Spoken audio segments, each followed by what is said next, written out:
Before I get started, I have a couple good friends of mine, and one came with me today, Lamone Woods, the owner of Channel 82, and I just want him to share a quick story with you guys, and then I'm gonna come in and just talk about how you can fly higher than an eagle, all right? Good morning. Good morning, T.N.Tatem. Let's wake up. Say it one more time. Good morning, T.N.Tatem. There was once a little girl who was just about your age. How old are you? 11. Yes, she was just about your age. And how old are you? 11. Yes, she was just about your age. Now, the characters in this story, there was a little girl about your age. There was also a horse and carriage. There was also a horse involved. And what happened was this young girl was riding her paddle bike. How many of you have paddle bikes in here? Now, I want you to imagine yourself, you're still sitting on the hand that you ride with. I want you to imagine riding your paddle bike one day, the age you are, there's a horse and carriage coming in the opposite direction. So she's riding her bike and smiling, and riding her bike and smiling, and then there's a horse coming the opposite direction, a horse and carriage. So she's riding, the horse and carriage is coming, and then, boom! Right.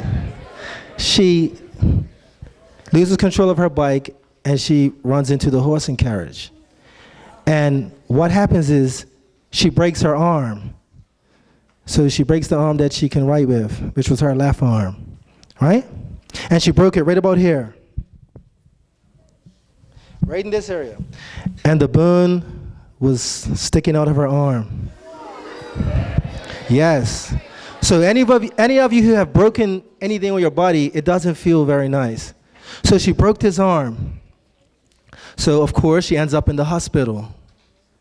Now normally, when somebody breaks their arm, what do they get? Right, they get a cast. But in this situation, because the horse and carriage driver tried to push the bone back into the arm because it was sticking out. Yes, imagine this, you're riding your bike and this happens to you. So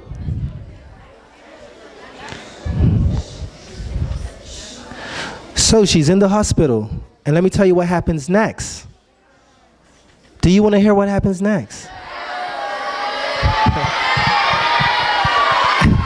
It's really important, it's an important story, but let me tell you what happens next. So anyway, because the horse and carriage driver tried to push the bone back in, infection set in. Right? Now, if you ever break your arm and infection sets in, what can happen next can be catastrophic. Does anybody know? Tell me. Well, it might not drop off, but more gruesome than that, they're going to cut it off. All right? So let me finish telling the story. So her arm got infected. They tried several times to save this arm, and it couldn't be done. Now she's your age, and she loses this arm, right? Now, at this point of you losing this arm, there's two things you can do. And remember, she had to go back to school, and this was the arm that she would write with. So this means that she had to learn how to write with her other arm, right? Now, there's two things that she could have did. She could have made an excuse and said, look, I have one arm, I don't want to write, I don't want to learn how to write with my other arm, right? Or she could have made a commitment. She could have made a commitment to do whatever she had to do to learn how to write with her other arm. And that's exactly what she did. So this young girl, she learned how to write with her other arm. She went on to get married. And when she got married, to the gentleman that she married, his father told him not to marry her. Yes, he said, she has one arm. How's she gonna cook for you? How's she gonna take care of your kids? Yes, but this young girl, now married, she's a little older now, obviously, when she got married. She made no excuses. but she made a commitment. She made a commitment to do whatever somebody with 2 arms could do. So she went on, and she got married, and she had 4 kids. Yes, she had 2 sons, and she had 2 daughters. And she used to plait her daughter's hair with 1 arm. Yeah. So the point is, no excuses. Now let me tell you something else that's going to surprise you.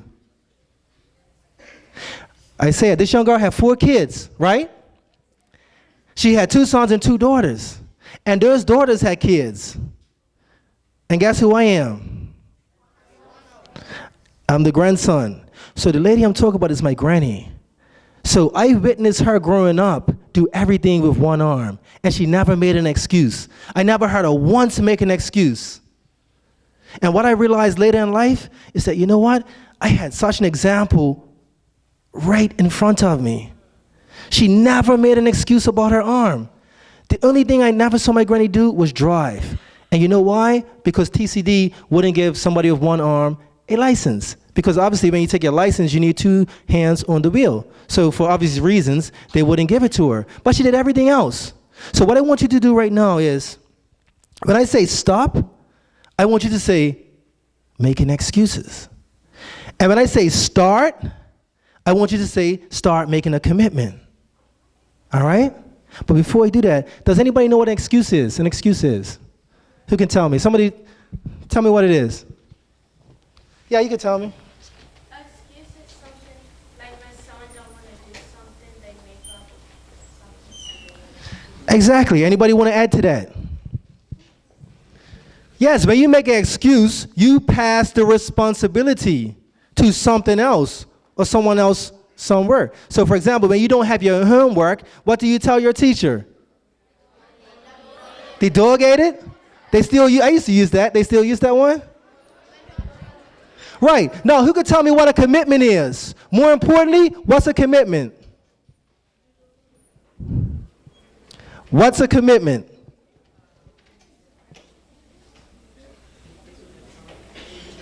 Making a promise? Yes.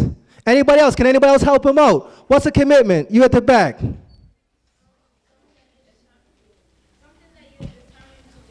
Something that you're determined to do. So what I want you guys to do today, I want you to make a commitment to 1, love yourself. Make a commitment to love yourself. 2, I want you to make a commitment to your dreams. Yes, I want you all to get married today to your dreams, to your goals. Yes, when you get married, isn't that a commitment? Right, so I want you to commit yourself to whatever dream you have. So has everybody done that? Commit yourself to the dream you have. What dream do you have? To be a professional athlete. To be a professional athlete. So are you going to commit today to being a professional athlete?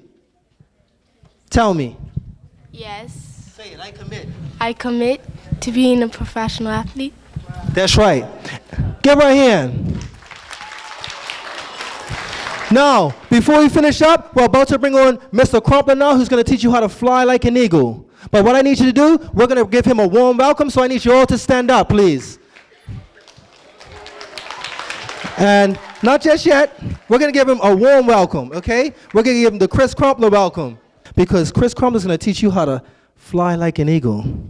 But first, you have to believe you can. So, when I say, I believe, what are you going to say?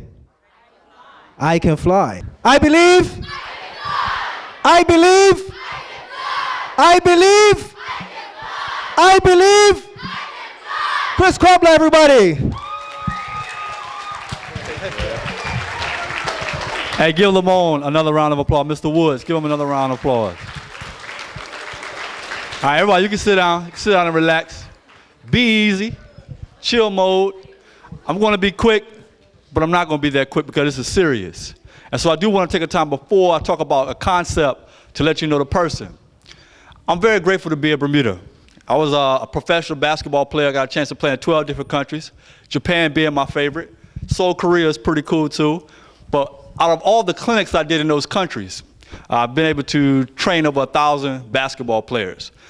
The most privileged, the most honored, the most fortunate kids is Bermuda. And I was raised in America. I've never seen anybody in your situation before having so much. And so when I come here, I'm excited because I realize what other things and what other people are living and what they go through every day. Over 20,000 kids going to die today from starvation. No food. Not all together in the world. 18 and under, 20,000 kids going to die today because they don't have no food. Not once in your entire life did you go a day without eating. And make it so bad, you don't even have a farm. It's given to you. Because you're blessed. You're very fortunate. My mother had put me up for adoption because I was black. She was white. She grew up in Mississippi, and her mother family wasn't too crazy about the opposite color. And so when she had me, she had to put me in for adoption. She found me on Facebook 4 years ago on a friend request. After 27 years, didn't know where I was. I didn't know where she was. She found me. Now, it was amazing because she said when she did her Google research on the people that found their kids 25 years or later, all the stories were horrific. So she prepared her spirit for me to hate her, for me to say, look, you was never there for me. You never came and checked on me. You never tried to come and find me. Never. But I loved her. The first time I met her in Orlando, when I got there to that restaurant, I hugged her and gave her a kiss and told her how much I loved her. And I saw her for the first time in my life, 27 years. And she was so impressed that we talked for a couple hours and trying to figure out, how do you love me? You never seen me, you never knew me, because you gave me life. Everything else is extra. Nobody has to give you nothing else besides life. The arms, yeah, the legs, the eyes, the ears, all of that is extra. Helen Keller, one of the most successful people in the history of mankind, one of the most influential people in the history of mankind, was under submission, being attacked, and she was deaf and blind. But it didn't stop her. And I'm walking around and I'm looking around. I see people with eyes and ears and arms and legs. And I'm saying, what are you waiting on? Permission, you was given permission when you was given life. You don't need to wait anymore. You don't need to ask permission. You just simply need to do. And so the first point I want to make is being grateful. Before even talking about what you're born to do, first you got to understand a characteristic or a trait that you have to have inside your spirit is to be grateful. So whether I was adopted and the parents that did adopt me, my dad dropped out of school at 11 years old because back in the 50s, school wasn't free. My mother got a GED because she had conflict with her mother, and my dad couldn't even read. So none of my parents and none of my brothers and sisters that they raised before me, nobody ever went to college. But it had nothing to do with me. Not only was I going to college, I was going to travel the world. And my mother couldn't get it because nobody in her family had ever done it. But what she failed to realize that my life is my life. Even though I have a great mother, even though I have a great father, even though I had a great school and a great community, still, whatever I was going to do, whatever I was going to be, it was going to be up to me. I didn't care that I was poor. I didn't care that my dad didn't know how to read. I didn't care that I was adopted. I didn't care that I was biracial. I didn't care that I grew up picking peas and peanuts and throwing watermelons in the summertime. I didn't care.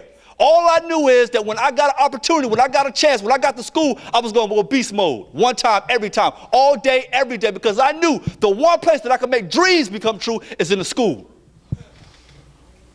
In the bus, I'm restricted. I could get on at a certain time. I could get off at a certain time. I had to sit down and I had to listen. I had to wait. I had to wait for other people to get on. In my home, I'm restricted because I don't own it. In the marketplace, I'm restricted because I don't have the money. I don't have stocks and invested into that marketplace. But in school, they gave me a free opportunity to gain the most powerful thing in the world. That's information. Because information changes situations.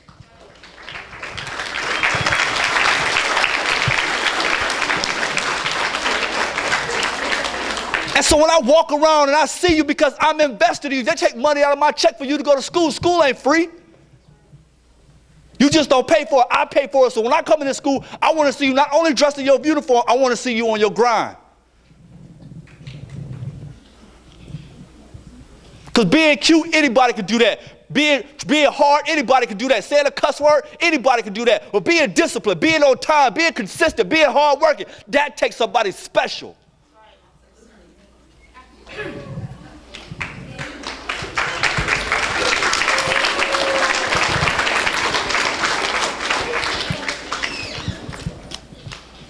And it's not always about you.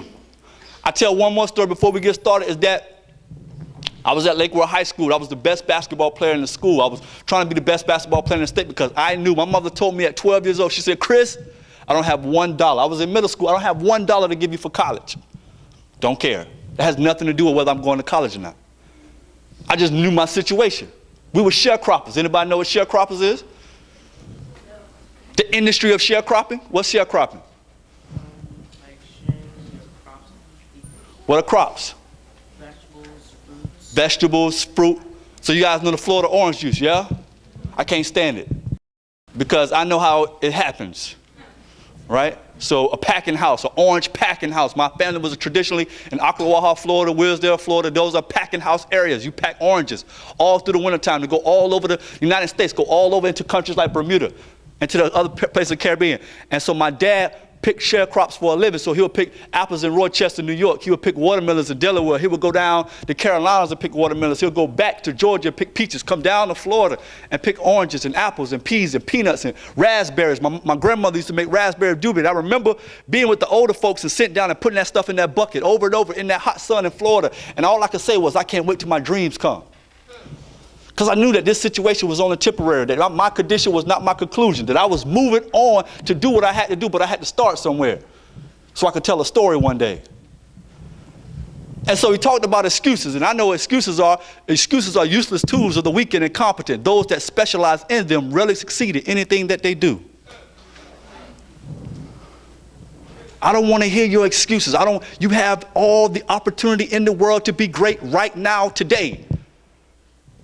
There's no reason, period, besides you wasted time, besides you allowing yourself to be distracted, besides you allowing yourself to get caught up in some nonsense. That's your fault.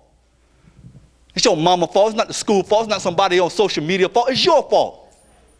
People send me garbage all day, every day. Stuff is posted all day. I could care less. I'm on my grind. And they got something to say about it. I don't care about that either because they don't know me. Don't watch me watch TV.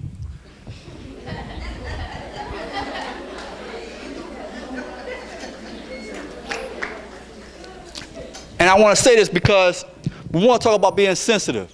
I want to get back to the story. I'm in high school. I'm the best basketball player in the school, trying to be the best basketball player in the state. But one of my friends had an issue, Tony Hampton. Back in 1999, I was in high school. Tony Hampton came to me. We was going to the back of the gym to go to basketball practice. Tony played on JV. I was playing on varsity. But I was excited because it's the end of the day. I'm like, Tony, you know, I feel bad for you, bro, but it's basketball time. I'm trying to get my mind right. Whatever. He's like, Chris, I got to talk to you, man. I just don't understand. Like, my dad is tripping. You know, this is my third girlfriend. He broke me up with my third girlfriend for no reason, just because he wants me to focus on sports. Wants me to focus on school, so he broke him up with his third girlfriend. And Tony was a lover. He fell hard for the young lady. And he was just tired of, I guess, the relationship that he had with his father. And he was trying to come out to me and talk about it. I blew him off. And then after the practice, we went to the patio, either catch a ride or wait for a ride. Now, Tony's father was also a police officer. He was one of the residential police officers. So they had a portable right outside the gate so Tony could walk to his house. And I went to the patio. So the patio was between the gym and his house. I was waiting for a ride. So then he still, after practice, was still tripping on his dad because he had to go back to his dad. He didn't feel like arguing. He didn't feel like having the drama. And I was like, Tony, it's going to be all right, man. So I gave him a hug. I'll catch you tomorrow. So I gave him a hug till I catch you tomorrow. First thing in school, first thing the next day in the morning, the principal, the deputy comes in with the police department, and they advise all the athletes before they tell the school that Tony Hampton killed himself last night. And, you know, I know it's not your fault. There's always people say it's not your fault, but all I have in my memory is the day of that happened. And all I have is that we was talking, me and him, nobody else on the team, about what he was going through. And I didn't have the time because I was so busy self-consumed and self-absorbed about my own situation that when one of my friends finally got a chance to talk to me, I was too busy worrying about playing a ball. Not realizing that literally life and death was in the midst of my situation. And my response, or the lack thereof, could result into somebody dying. And everything is hunky-dory. Everything is cool and copacetic until somebody dies. Yeah, you mad and you sad and you happy and you glad. But when somebody dies, you got to really check into yourself. And so I share that because we got to be sensitive to how you deal with something, somebody else may be dealing with it differently. And when somebody else do come to you in school, out of school, on the weekend, in your neighborhood, listen. Stop whatever you're doing and listen. And so that funeral was hard for me. It was very hard. The entire school went. And everybody had their opinions about Tony, how great Tony was. And to go to a high school funeral with one of your best friends since middle school, crack jokes all the time, slap box, that was tough.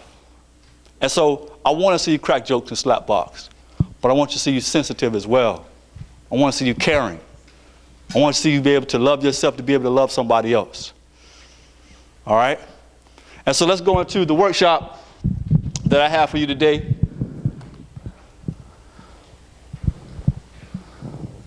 Matter of fact, let's just skip right over that. Focus. Now, I want to talk about an eagle. What did the eagle say when it crossed the road? Somebody tell me, what did the eagle say when it crossed the road? My man, stand up in the back. No, it didn't say focus. What did the eagle say when it crossed the road? Huh? I gotta fly. I tell you that. You know what the eagle said when he crossed the road? He said nothing because he don't cross the road. See, both the eagle and the chicken are birds, but they're raised and they're bred totally differently. Chickens, even though they got wings and even though they have the potential to fly, they like to cross the road. And chickens like to hang around their mama and always be hunky-dory, copacetic, and follow the leader because they want to depend on other people. They want permission. They want to be able to hang around and be socially acceptable. Eagles could care less. Matter of fact, when the mother eaglet raised the baby, when the baby is hatched out of the nest, they make sure they put the nest at the highest potential place in the area. They never put a nest on the ground. They never put a nest on top of a school. They put it in the highest place possible. As soon as the eaglet is born, the mother takes the eaglet and drops it over. And the eaglet, it starts being scared. It starts being afraid.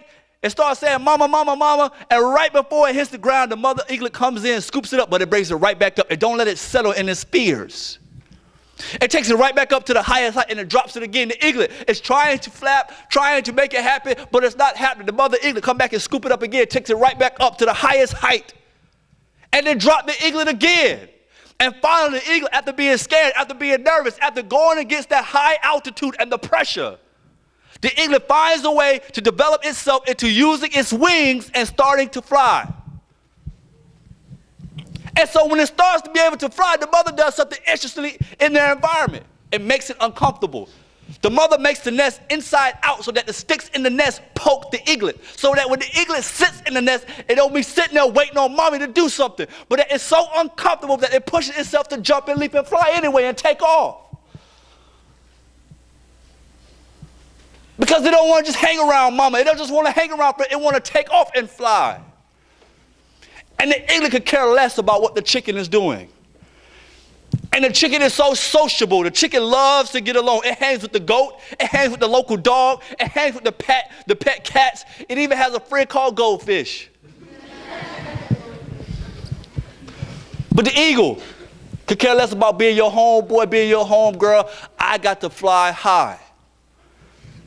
And the eagle never deals with stuff that's old and outdated. It always kills fresh prey. And when it goes down and gets its prey and focuses for over 3 miles, it comes, grabs the prey, and it takes it right back up in the sky. Don't sit there on the ground and eat it. No.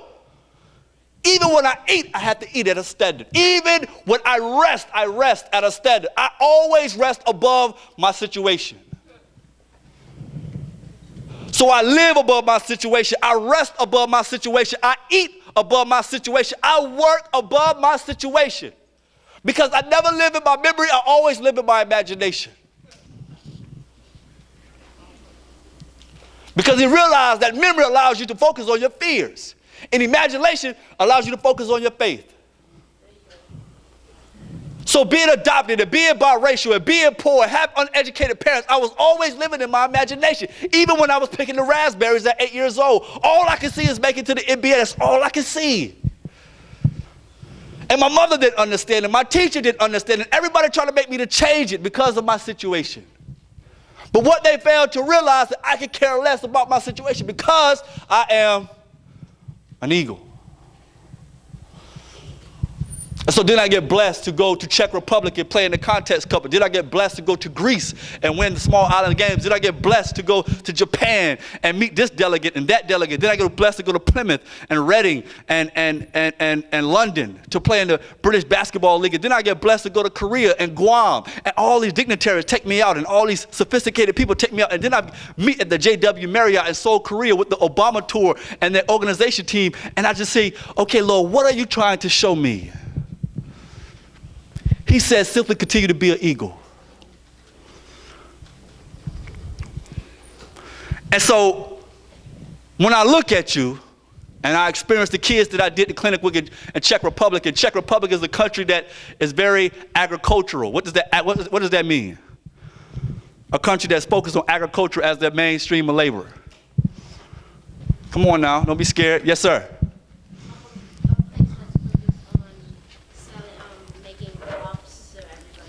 Yeah, so farming is the #1 industry of trade, right? That's how they make their money as a country. And the kids, the highlight is going to McDonald's. And it's a dreadful drive. And they don't have the same type of beef that we know McDonald's to have. And they are so excited to see somebody come into their community and teach them anything that they wanted autographs upon autographs, and their mother wanted autographs.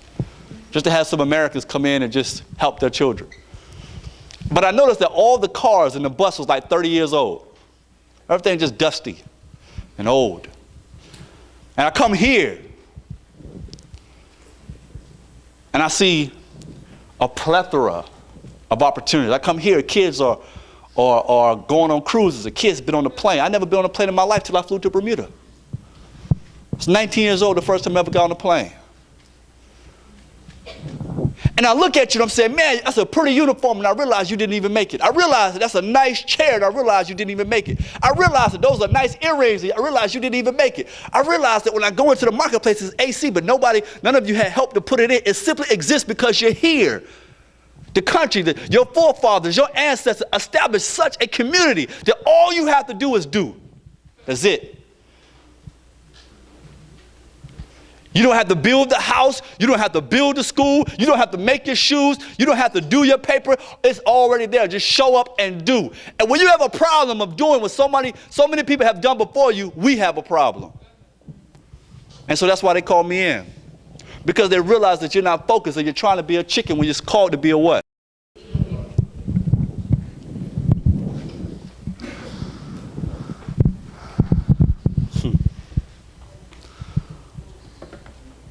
This is another powerful one.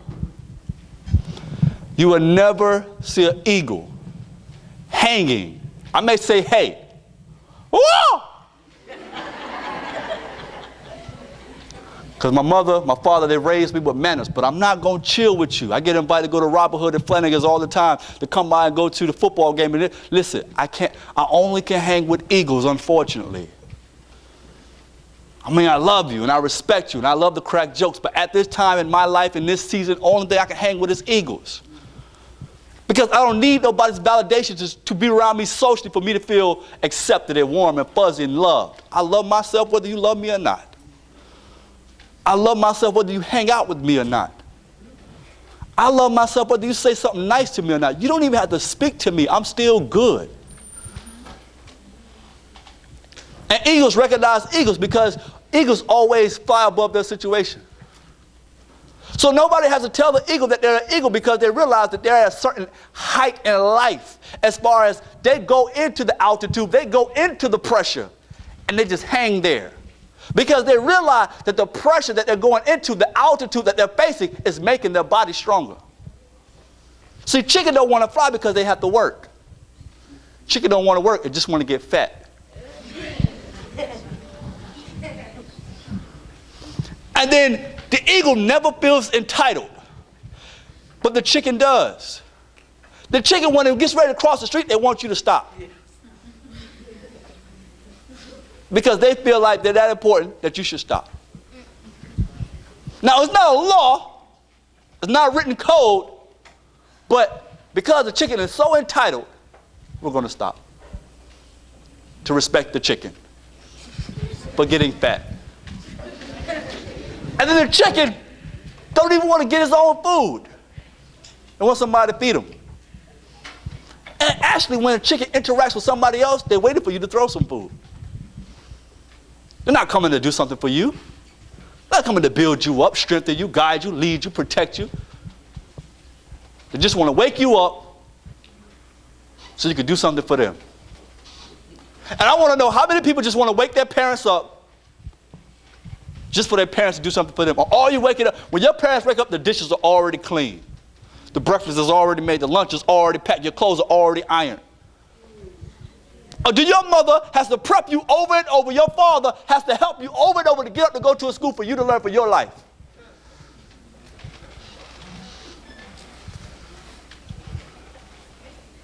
You got to ask yourself, maybe they got to help me because I keep hanging around a bunch of chickens.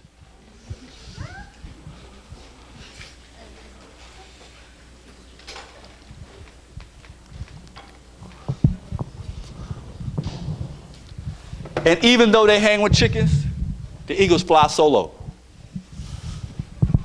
Deuces. Like, you know, I know you big into your football. Yeah, I know you like cricket. But hey, I know you like art. That's what's up. I know you like to dance. That's nice. I'm a baller. It's what I do. That's how I move. It's my being. And whether you accept that or not, I'm not looking for you to roll with me. This is my mission. This is my life. This is my dream. This was birthed in my spirit. Anybody ever have deja vu? Are you put your head down? What I love about deja vu, it confirms that there's a God. Hello. Eagles. 1, 2, 3, snap. Pay attention. That's it. What I love about deja vu, it proves that there's a God. That proves that your life is predestined. There's nothing you could avoid to walk into that situation. You're just going to walk into that situation. My dreams is something that's been birthed in me since I was a boy. And so my situation was irrelevant to my dream. And you got to understand that. But you got to go to your dream and you got to start working backwards till you find out what you should be doing today to get towards your dream. Professional athlete, you got to put in work when nobody else want to put in work. You got to put in your work when your mom and daddy don't want you to put in work. You got to study. You got to research. You got to eat properly.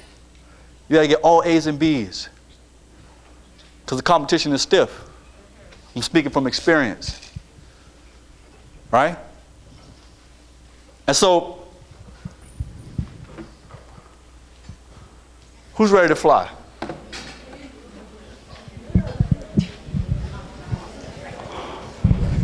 All my fly boys, stand up. If you're a fly boy, stand up.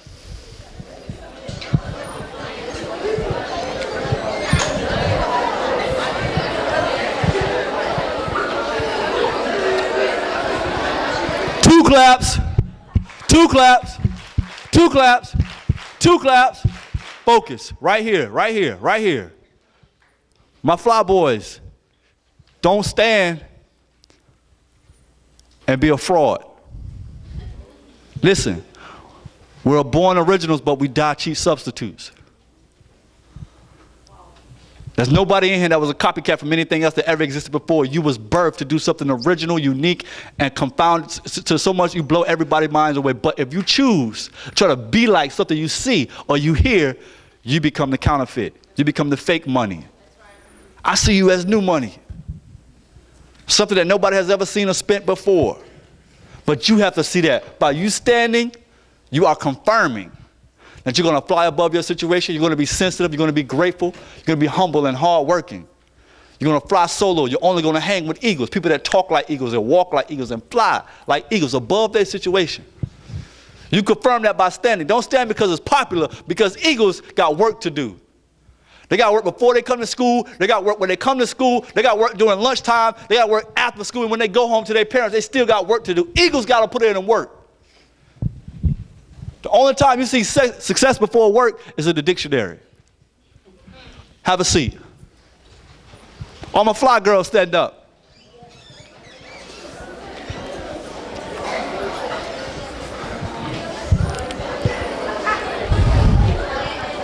Two claps. Two claps. Two claps. Focus. Right here. Young ladies. Young ladies. Don't stand up here because it's cool, it's popular, or your homegirl's doing it. You know without a shadow of a doubt you're ready to work. That when you talk and you interact with people, you're going to say yes, sir, and no, sir, and yes, ma'am, and no, ma'am. And that you're going to come and you're going to sit in the front of the class. You're going to ask questions every single day. You're going to come early. You're going to ask your teacher during lunchtime, how can you help somebody else? You're going to go home and do your chores before your family preps you. You're going to go home and read a book every single day because you understand that being an eagle takes work. And that you're going to have to fly at another height that you ever flew before. And so don't come up here because it's popular and it's cool and it's nice right now, because it's work in being an eagle. Because they're going to bring me back and we're going to find out who really is an eagle. Every day you wake up, you remind yourself that you're an eagle, you're going to fly high.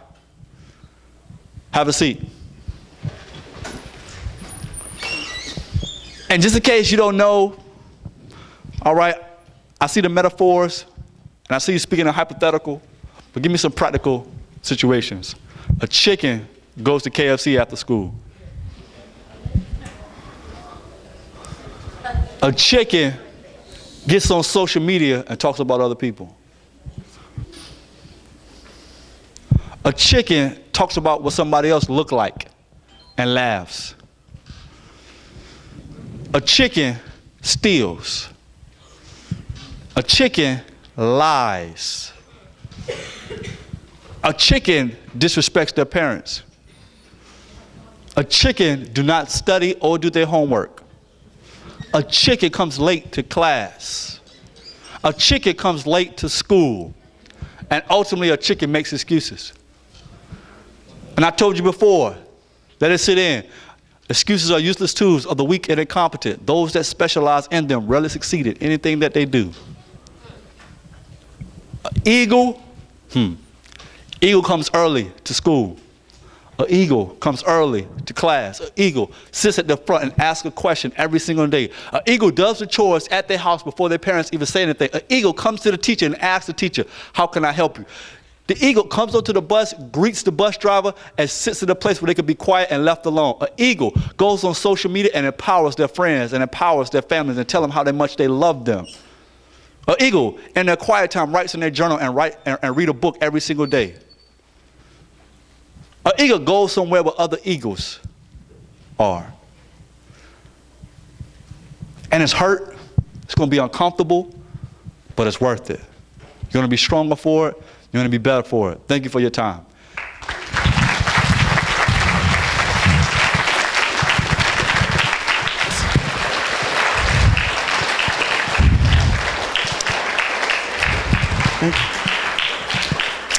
And if you would like for Mr. Crumpler to come back sometime, let's hear a round of applause.